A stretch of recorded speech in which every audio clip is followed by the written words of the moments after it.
Hello mga guys, good afternoon. Kumusta po kayo lahat mga guys? Ako po ay nagbabalik sa aking YouTube channel sa Sita TV Lab. Hello mga guys, ako po ay mayroong isi-share po sa inyo tungkol sa asin at daw ng laurel na nagbibigay swerte, naghahatak ng swerte. Ang asin po ay nagtataboy ng kamalasan at ang dahon ng laurel ay nagpapasok ng kapositibuhang enerhiya, nagpapasok ng maraming swerte. Ang asin kayo lamang po ay maghanda ng isang garapon guys o kaya baso na ganito kristal yung babasagin mga guys. Huwag kayong gagamit ng plastic dahil naghahatak po ng negatibong enerhiya ang plastic, kaya kailangan babasagin mga guys. Maglagay po kayo ng isang kutsara o kaya tatlo. Huwag pares-pares ang asin dahil hindi po maganda ang pares-pares. Isa o dalawa, tatlo o kaya 5 o kaya 7. Yan lang po guys. Tapos kayo po ay haharap sa silangan. Ganito. Ang asin po ay nagbibigay ng swerte, nag-aalis ng mga kamalasan. Kailangan po ang asin ay ingat na ingat sa pagsalin sa garapon. Kailangan walang matatapon.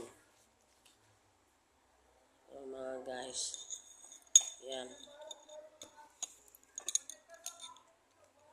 Tapos po, ang dahon ng laurel po ay susulatan.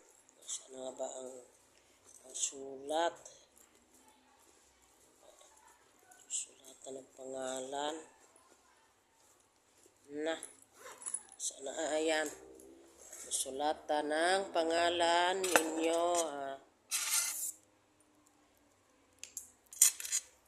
Susulatan nito ng 8 at saka 9.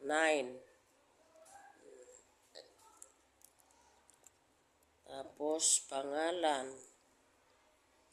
At ang 8, walang humpay na swerte. Walang humpay na daloy ang swerte. Tapos pangalan. Halimbawa, Salsita de Guzman.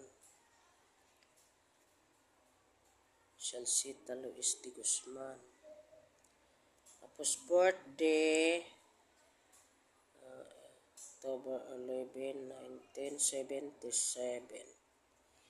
Ayan mga guys, ang sulat. Lagyan nyo po ng sa likod, success. Tatlong success. Success. Ayan. Ayan mga guys, success. Tapos mga guys, itusok ninyo sa asin.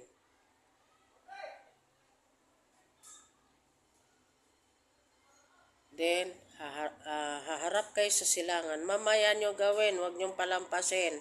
September 2020 po. September ngayon.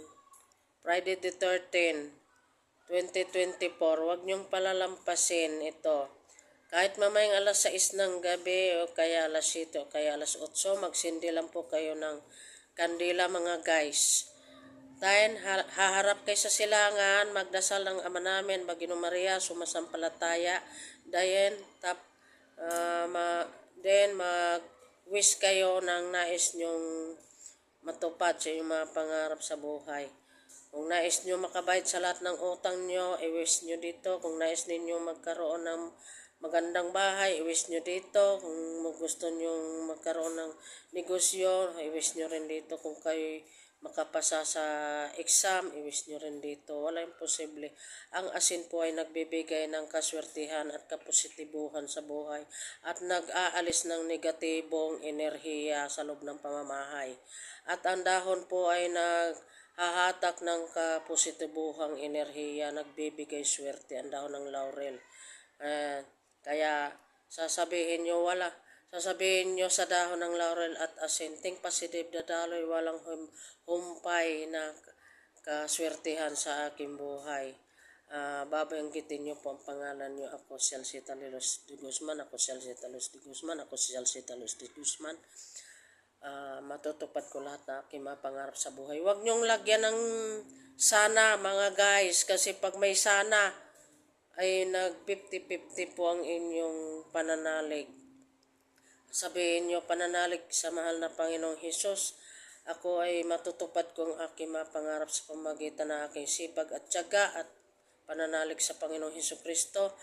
Matutupad ang aking mga pangarap. Magkaroon ako ng bahay na magandang maganda, magkaroon ako ng negosyo, dito na ko yayaman, magkaroon ako ng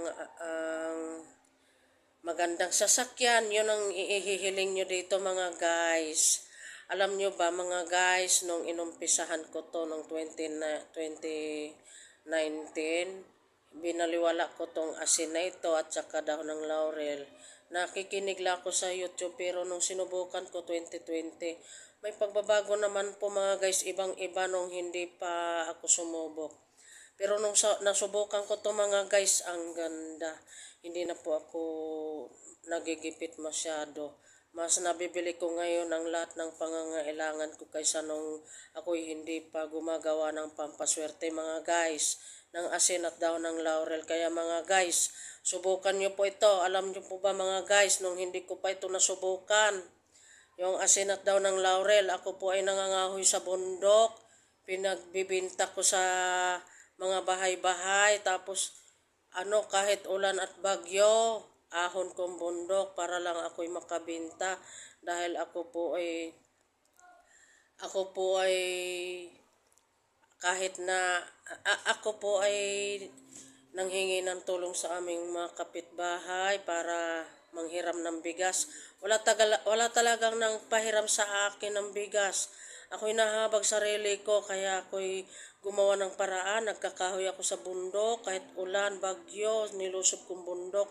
Kaya nung ako'y porsiging nagsikap talaga, hindi ako pinabayaan ng Diyos. Kahit kumulog man o kumidlat, hindi talaga ako pinabayaan ng Diyos sa bundok. Kaya ako'y sa Diyos mananalig. Nung nakita ko tong pampaswerteng asin at dahon ng laurel, sinubukan ko po talaga ito mga guys. Talagang walang imposible kay Lord. Hindi ako pinabayaan. Mula noon, gumawa ako nito. Ako po ay unti-unting nagbago ang buhay ko. Dati ako ay negatibo, ngayon po ay naging positibo na po ako. Dati lagi akong paladaing, ngayon hindi na po. Kaya mga guys, subukan nyo po ito mga guys. Yun lamang po ang aking ma-share sa inyo mga guys. At sana'y matutunan nyo ang aking turo sa inyo mga guys. Ito po pala ay ilagay ninyo sa likod ng pintuan para ang mga negatibong enerhiya ay hahatakin nitong asin. Pag ito po'y natutunaw ang asin, pag naging tubig-tubig na po ito, inyo po itatapon sa lababo. Sundan yung tubig sa gripo. At ang dahon ng laurel po ay susunugin ninyo. Tapos, pagkatapos nyo magbuhos ng tubig gripo sa inyong asin na natunaw, ay sundan nyo ng isang kutsarang suka para hindi na po bumalik ang mga negatibo po sa inyong pamamahay. Ayun lang pa po mga guys. Sana'y magustuhan ninyo ang aking video. And please subscribe and like and share, comment sa aking YouTube channel, Salsita TV Love. And please subscribe. Maraming salamat. God bless.